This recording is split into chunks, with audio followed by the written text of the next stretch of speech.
मुख्यमंत्री पुष्कर सिंह धामी गैरसैंण पहुंच चुके हैं। आज बजट पेश होने जा रहा है राज्य का। अजीत सिंह राठी वहां पर मौजूद है और देखिए मुख्यमंत्री के साथ ही अजीत बातचीत करिएगा। हाँ बिल्कुल, आज एक बहुत ही महत्वपूर्ण दिन है और बजट पेश होने वाला है और मेरे साथ मुख्यमंत्री पुष्कर धामी जी हैं। वो उन्हीं से खुद ही पूछते हैं कि क्या उनकी प्रायोरिटीज इस बजट में रही है, किस तरह का बजट उन्होंने केंद्रित किया है। कि धामी जी आपका स्वागत है और बहुत शुभकामनाएं। एक ये बजट एक अच्छा साबित होना चाहिए लोगों के लिए, रोजगार की दृष्टि से, विकास की दृष्टि से। क्या आपकी प्रायोरिटीज इसमें रही है, किस तरह का बजट आप लाने जा रहे हैं? आपका सबसे पहले तो धन्यवाद। और बजट सभी वर्गों के लिए समावेशी होगा और उत्तराखंड के बारे में जो संकल्प है हमारा, नया संकल्प उत्तराखंड का, उसको आगे बढ़ाने वाला है। उसमें रोजगार परक भी है, मातृशक्ति के लिए भी विशेष प्रावधान है। आने के बाद निश्चित रूप से हर वर्ग को उसका लाभ मिलेगा। विशेषकर रोजगार से और स्वरोजगार से हमारे जो स्टार्टअप हैं, ऐसे अनेकों समूह, उद्यान है, पर्यटन का क्षेत्र है, हर क्षेत्र में और रोजगार से संबंधित उसको। उत्तराखंड के लाखों लोग इस समय आपको सीधा प्रसारण देख रहे हैं। आप जो बता रहे हैं कि किस तरह का बजट आने वाला है, जो किसान, महिला, रोजगार, यूथ, क्या इन सबको मिलाकर के जो एक समावेशी बजट की आपने कल्पना की है, और उसकी जो सर्वोच्च प्राथमिकताएं आपके दिमाग में रही होगी कि ये काम किया जाना है, वो क्या होंगी?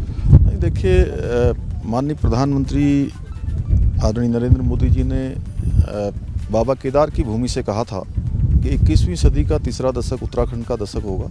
हम उस दिशा में आगे बढ़ रहे हैं और जहां प्रति व्यक्ति आय 10% से ज़्यादा बढ़ी है, जीएसटी जो कलेक्शन है उसमें भी 33% का इजाफा हुआ है।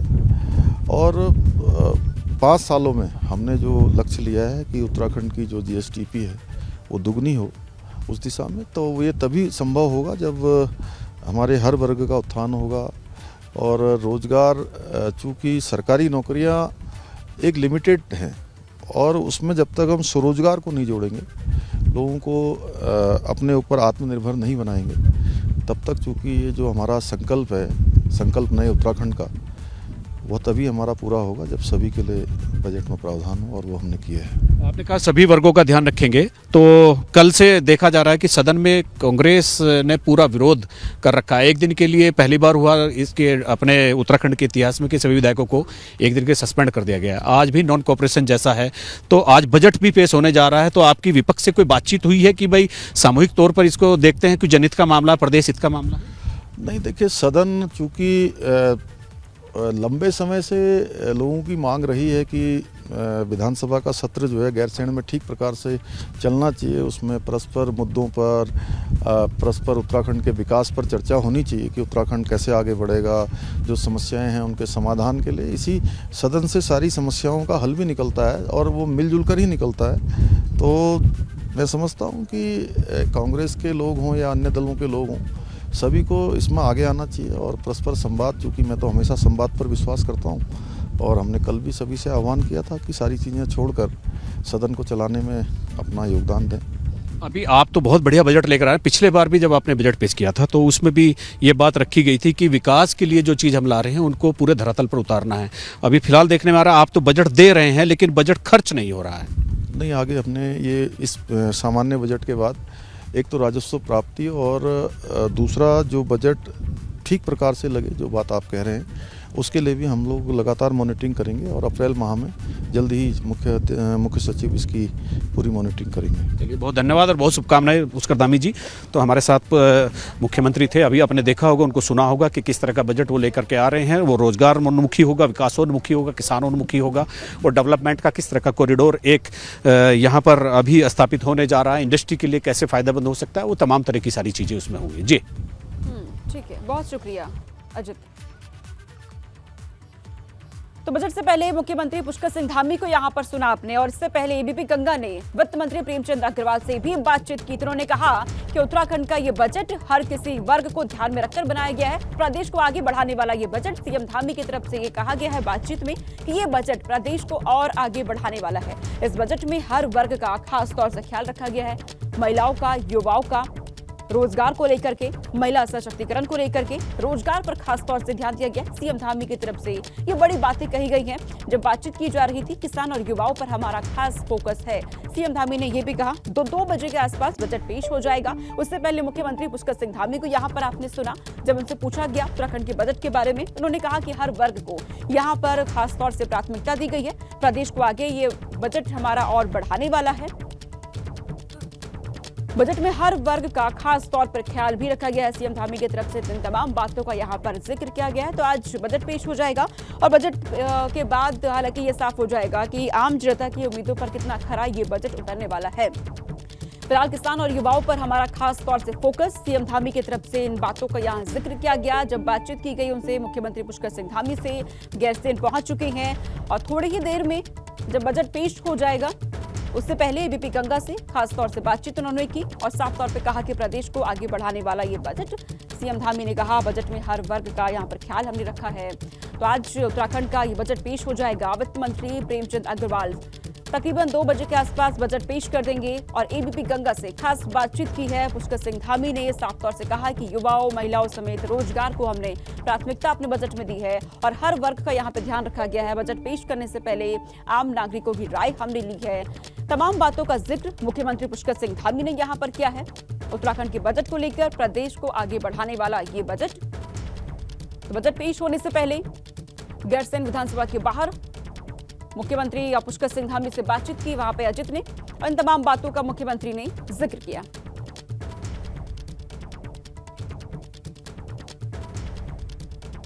प्रयागराज से ये बड़ी खबर, उमेश पाल शूटआउट केस में अब ईडी की भी एंट्री होगी। आरोपियों और शूटर्स पर ईडी के जरिए शिकंजा कसा जाएगा। ईडी के जरिए अतीक के आर्थिक साम्राज्य पर अब शिकंजा कसा जाएगा। अतीक के खिलाफ पहले से ही मनी लॉन्ड्रिंग के कई केस दर्ज है।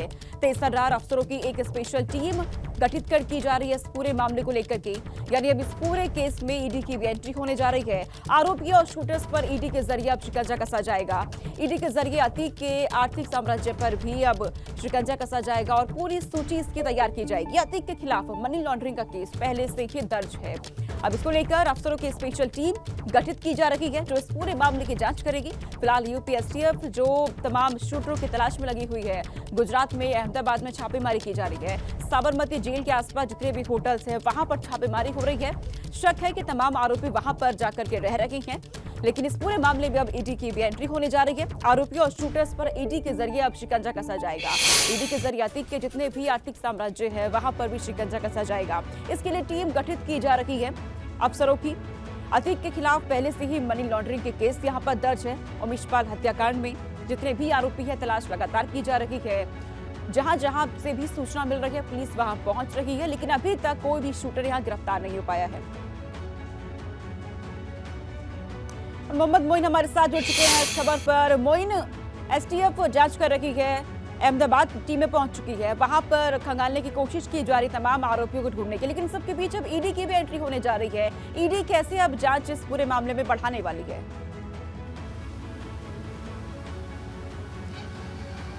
देखिए उमेश पाल, शूटआउट केस का आज 20वां दिन है। हालांकि अब तक ना तो एक भी नामजद आरोपी की गिरफ्तारी हो सकी है और ना ही 5 ऐसे शूटर्स को पकड़ा जा सका है जिन पर 5-5 लाख रुपए का इनाम घोषित किया गया है। इन सारी कवायदों के बीच अब उमेश पाल शूटआउट केस में ईडी की एंट्री हो गई है। ईडी इस पूरे मामले में दखल देने जा रही है। दरअसल माफिया अतीक अहमद के खिलाफ ईडी ने कई साल पहले मनी लॉन्ड्रिंग का केस दर्ज किया था। ईडी की टीम ने कुछ कार्रवाइयां भी की थी। प्रयागराज के फूलपुर इलाके में अतीक अहमद की 8 करोड़ रुपए की एक संपत्ति को जब्त किया गया था। इसके साथ साथ अतीक अहमद, उनकी पत्नी और कंपनियों के कई बैंक खाते वो सील किए गए थे, लेकिन इसके बाद जो है वो ईडी की टीम जो है वो शांत हो गई थी। पिछले 15 महीनों से अतीक अहमद के खिलाफ ईडी ने कोई कार्रवाई नहीं की थी, लेकिन उमेश पाल शूटआउट केस में जिस तरीके से माफिया का पूरा परिवार नामजद हुआ है, कुछ लोग जेल में हैं, कुछ लोग फरार हैं, उसके बाद से ईडी की टीम जो है एक बार फिर से एक्टिव होने जा रही है। ईडी के एक बड़े अधिकारी दिल्ली से आकर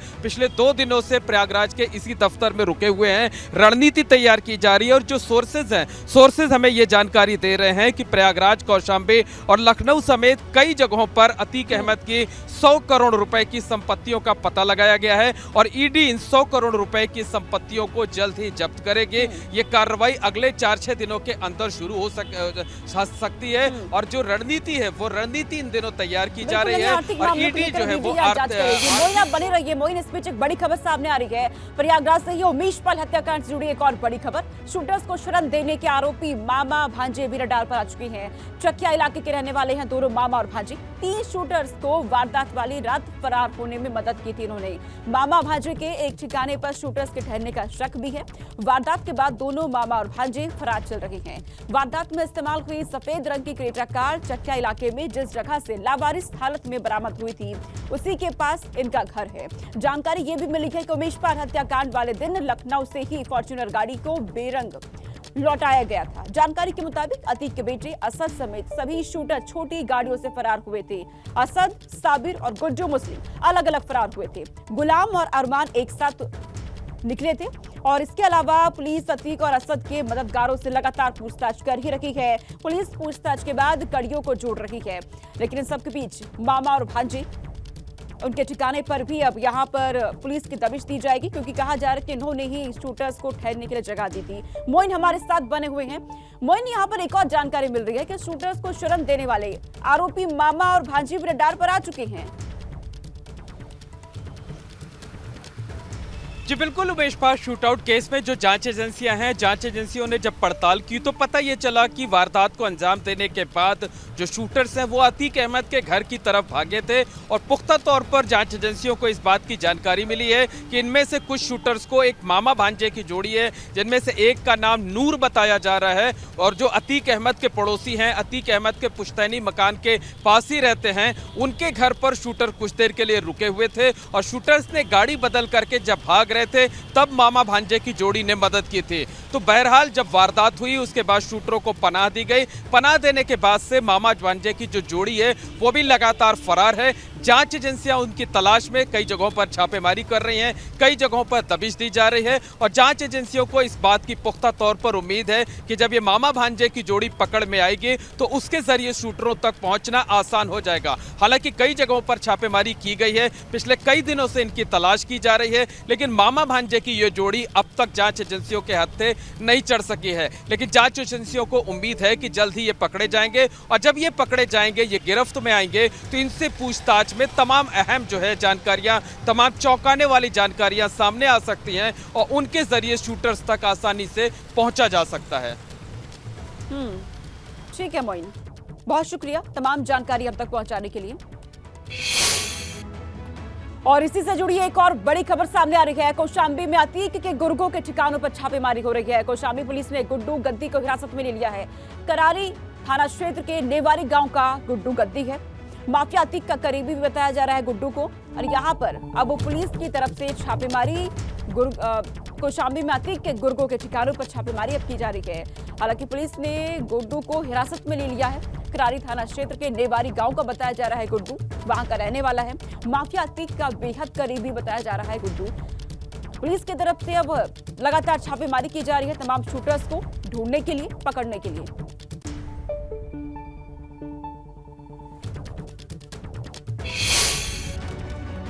उमेश पाल हत्याकांड में अतीक अहमद की मुश्किलें बढ़ती जा रही हैं। वो डरा हुआ है, उसका बेटा और पत्नी फरार है। पुलिस उनकी तलाश कर रही है। प्रयागराज में अतीक अहमद की तूती बोलती थी, कोई हाथ नहीं डालना चाहता था। लोगों की जमीन पर कब्जा करना और किसी को मार देना अतीक के लिए बड़ी बात नहीं थी। पुलिस वाले भी उसे पकड़ने से डरते थे, लेकिन जब पहली बार गिरफ्तार किया गया तो हड़कंप मच गया। आज हम आपको मिलवाते हैं कि आतंक का प्रतीक अतीक को पहली बार गिरफ्तार करने वाले तत्कालीन इंस्पेक्टर धीरेन्द्र राय से, जिन्होंने इलाहाबाद में क्राइम करने वाले अतीक अहमद और उसके पिता को असलहे के साथ सबसे पहले गिरफ्तार कर लिया था।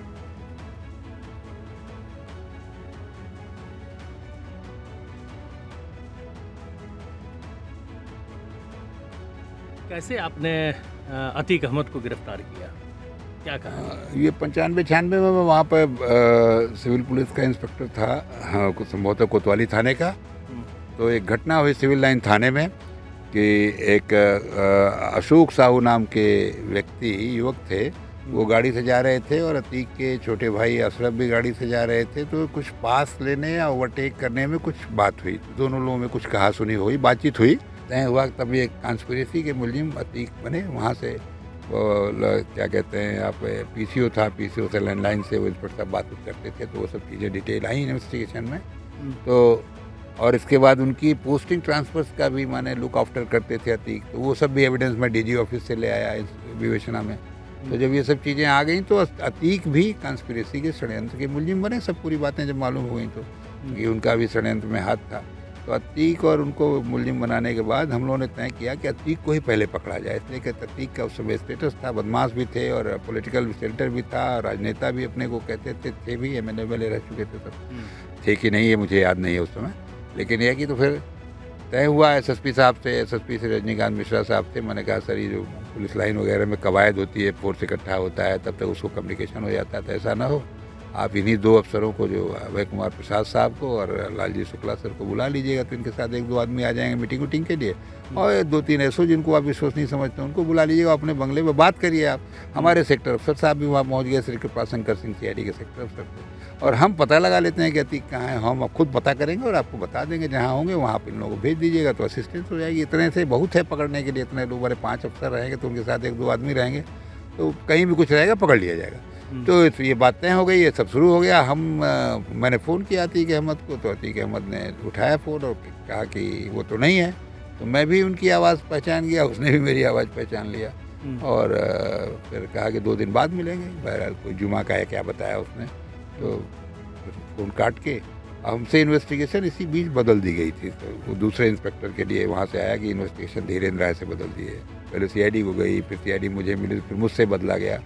तो एक BB पांडे साहब थे, वो सीनियर इंस्पेक्टर थे, वो सुपरविजन वगैरह करते थे, अच्छे आदमी थे और विश्वसनीय थे, तो उन्हीं को इन्वेस्टिगेशन इंटरेस्ट कराई गई। तो मैंने उनसे कहा कि सर आप बात करो अतीक से, ज़रा आप बात करो, तो उन्होंने फ़ोन मिला के बात किया, तो अतीक फ़ोन पर आ गया और कहा, उन्होंने कहा कि धीरेन्द्र राय से इन्वेस्टिगेशन हट गई है, मैं करूँगा, तो मुझे आपसे मिलना है। तो उसने कहा कि 1-2 दिन बाद जो है आप फ़ोन कर लेना, तो हम आपको बता देंगे किस होटल में कहाँ कैसे मिला जाए बने। तो अभी कंफर्म हो गया कि वो लैंडलाइन फ़ोन वहीं लगाया उसके ऑफिस पर, और वो वहीं है। तो बस हम लोग चल दिए अपनी जीप से, CID की जीप से, 1-2 हम लोग इंस्पेक्टर थे हमारे सहयोगी, और जब पुलिस वहाँ पहुँचे हाई कोर्ट के पास, तो वहाँ से फिर मैंने SSP साहब को और अपने सेक्टर अफसर को बता दिया ऐसे ऐसे है, यहीं पर फोर्स भेज दिए। तो वो लोग सब सीनियर ऑफिसर्स वो जो लोग इकट्ठा थे वहाँ आ गए। तो SP सिटी साहब ने बल्कि पूछा भी कहाँ चलना है, तो हमने कहा चलिए सर, उनकी गाड़ी में बैठ गए और चलें सर, चलते हैं। तो हम लोग वहाँ से बता दिया उनको कि वो कह रहे थे वहीं चलना, हमने कहा वहीं चलना है। तो हम लोग गए वहाँ, जाके वहाँ पहुँचे तो उनके ऑफिस के सामने एक वो शीशे का केबिन टाइप का था या खिड़की थी, ठीक से मुझे वो नहीं आ रहा है, मैंने दिख गए वो बाहर से अतीक के अंदर बैठे हुए मुझे दिख गए। तो हमने बताया, और एक गाड़ी बाहर खड़ी हुई थी, वो CRP की जिप्सी शायद थी, उस समय होता वो कोई IG साहब थे, यूनिफॉर्म थे वो। तो वो बेचारे एकदम, मैं जब अंदर घुसा मैंने बताया मेरा नाम धीरेन्द्र राय है, मैंने आपको गिरफ्तार किया, उठिए खड़े हो जाइए। तो वो IG साहब एकदम हड़बड़ाहट में किसी तरह से बेचारे निकले। मैंने कहा आप जाओ, वो निकल गए वहाँ से, गाड़ी से चले गए। उसके बाद उनको अतीक को मैंने कहा कि चलिए आपको गिरफ्तार किया, और ले आके उनको गाड़ी में बैठा लिया। और फिर हम लोग आगे सिविल लाइन थाने का मुकदमा था, सिविल लाइन थाने पर उनको ड्रॉप किया, और वहाँ से फिर हम जो है चले गए वहाँ। अक्षय में हर बड़ी खबर आपको दिखाएंगे, लेकिन इस वक्त रुक कर लेते हैं दिल्ली का। दिल्ली से बड़ी खबर सामने आ रही है। पूरा विपक्ष एक साथ होकर के प्रदर्शन वहां पर कर रहा है, सभी सड़कों पर है, नारेबाजी वहां पर की जा रही है। ED की कार्रवाई के खिलाफ ये यहाँ पर प्रदर्शन, विपक्ष की तरफ से हाथों में पोस्टर लेकर के, ये तस्वीरें आपके टीवी स्क्रीन पर, और ये ED की जो कार्रवाई चल रही है हर जगह, उसके खिलाफ यहाँ पर प्रदर्शन किया जा रहा है। पूरी विपक्षी पार्टियां यहाँ पर एक साथ। CBI ED के खिलाफ विजय चौक पर विपक्ष का ये मार्च, संसद भवन से निकल करके विजय चौक से ED दफ्तर तक ये मार्च किया जा रहा है। विपक्षी पार्टियां यहाँ एक साथ केंद्र सरकार पर ED और CBI के दुरुपयोग का आरोप लगाया जा रहा है विपक्षियों की तरफ से। हालांकि ये पहला मामला नहीं है, इससे पहले भी विपक्षी पार्टियों की तरफ से इस तरीके से प्रदर्शन देखा गया है, और केंद्र सरकार पर सीधा आरोप कि ED का CBI का गलत इस्तेमाल किया जा रहा है। हालांकि वहां पर देखिए पुलिस फोर्स भी मौजूद है, और हटाने की कोशिश की जा रही है तमाम लोगों को, तमाम नेताओं को कहा जा रहा है उनसे कि यहाँ पर आप प्रदर्शन नहीं कर सकते हैं, लेकिन सभी वहां पर एकजुट हैं। विपक्षी पार्टियां हाथों में पोस्टर लेकर के नारेबाजी की जा रही है। विजय चौक का ये तस्वीरें आपके सामने, ED की कार्रवाई के खिलाफ विपक्ष एक साथ मार्च यहाँ पे कर रहा है। नारेबाजी यहां पर की जा रही है केंद्र सरकार के खिलाफ। केंद्र सरकार पर ईडी और सीबीआई के गलत इस्तेमाल का, गलत दुरुपयोग का यहां पे आरोप लगाया जा रहा है। विजय चौक पर विपक्ष का ये मार्च संसद भवन से निकल करके विजय चौक से ईडी दफ्तर तक ये मार्च किया जा रहा है। ईडी की जिस तरीके से कार्रवाई चल रही है उसको लेकर के ये मार्च यहाँ पे देखा जा रहा है। तमाम विपक्षी पार्टियां यहाँ पर एकजुट होकर के हाथों में पोस्टर, बैनर लिए नारेबाजी यहाँ पर की जा रही है। एबीपी गंगा पर सबसे पहले ये तस्वीरें आप देख रहे हैं। पुलिस फोर्स वहाँ पर मौजूद है जो कि रोकने की कोशिश वहाँ पे कर रही है सभी नेताओं को, इस तरफ ना आए आप, लेकिन सभी आगे बढ़ने की पूरी कोशिश यहाँ कर रहे हैं और एक साथ मिलकर के ये मार्च निकाला जा रहा है। संसद भवन से निकल करके विजय चौक से ईडी दफ्तर तक यहाँ पर ये मार्च। करने की इजाजत नहीं है। ईडी की कार्रवाई के खिलाफ यहाँ पर विपक्ष नारेबाजी कर रहा है। हाथों में पोस्टर्स, बैनर लिए केंद्र सरकार पर ईडी और सीबीआई के दुरुपयोग का आरोप यहाँ पे लगाया जा रहा है। अडानी के मुद्दों को लेकर के विपक्ष का एक साथ ये हंगामा भी, और जिस तरीके से सीबीआई की कार्रवाई चल रही है, ईडी की कार्रवाई चल रही है अलग अलग नेताओं पर, उसके खिलाफ एक साथ विपक्ष मार्च यहाँ पे निकालता हुआ नजर आ रहा है। तमाम मुद्दों को लेकर के नारेबाजी यहाँ पर की जा रही है और सीधे आरोप केंद्र सरकार पे लगाए जा रहे हैं। कहा जा रहा है कि सीबीआई का गलत इस्तेमाल किया जा रहा है, ईडी का गलत इस्तेमाल केंद्र सरकार कर रही है। ये आरोप विपक्ष पार्टियों की तरफ से लगाए जा रहे हैं।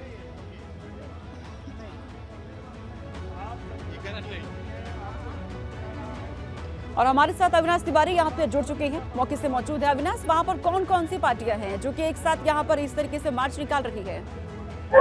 देखिए सोनिका, अगर बात करें तो लगभग 19 से 20 विपक्षी दल इसमें शामिल है, जिसमें कांग्रेस इन तमाम तरह दलों को लीड कर रही है।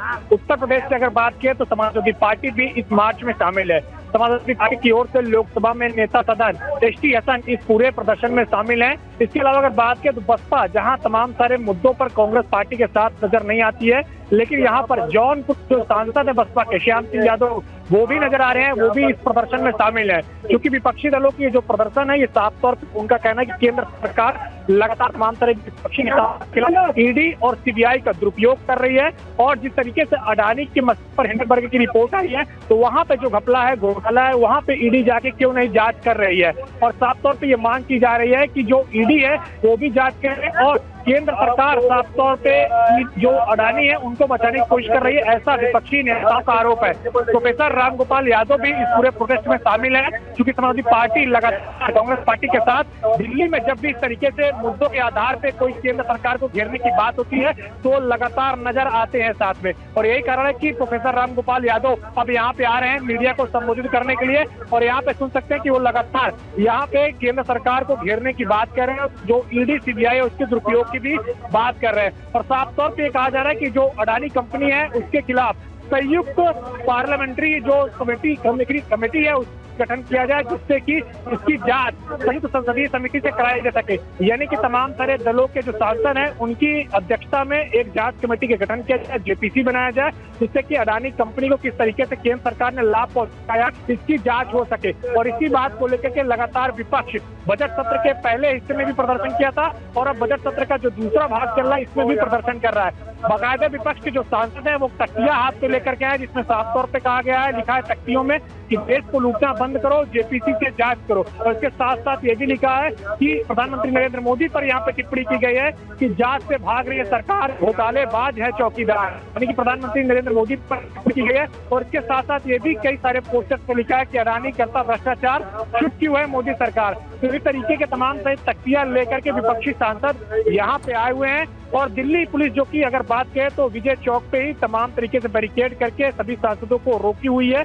दिल्ली पुलिस ने पूरी तरीके से यहाँ पे बैरिकेड कर दिया और लगातार अनाउंस भी कर रही है कि धारा 144 यहाँ पे लगी हुई है और सभी सांसदों से अपील कर रही कि वो यहाँ से वापस चल जाए। लेकिन सांसद अभी भी यहाँ पे मौजूद हैं और प्रदर्शन लगातार कर रहे हैं। विपक्ष की एक बड़े संदेश देने की कोशिश है, क्योंकि संसद का सत्र चल रहा है और केंद्र सरकार के खिलाफ पूरे देश भर में विपक्ष माहौल बनाने की कोशिश कर रहा है। उसी कड़ी में यहाँ पे आज दिल्ली में विजय चौक के पास प्रदर्शन किया जा रहा है और ये संदेश देने की कोशिश है कि विपक्ष एकजुट है। केंद्र सरकार जो है वो अडानी से अगर बात किया तो उनको फायदा पहुंचाने के तमाम तरीके से कार्य कर रही है। इसके साथ साथ अगर बात